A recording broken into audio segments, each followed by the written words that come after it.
You ask Tiger to calculate. This deals with linear inequalities with one unknown. The final result is x smaller than 18. Let's solve it step by step. Group all constants on the right side of the inequality.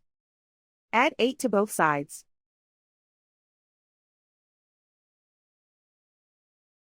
Simplify the arithmetic.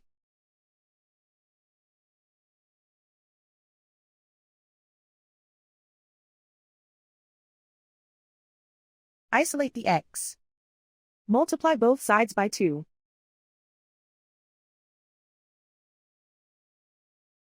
Group like terms.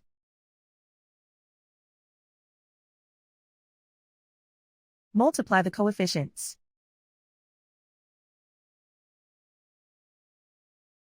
Simplify the fraction.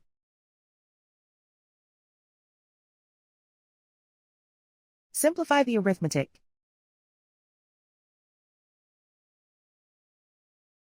Plot the solution on a coordinate grid.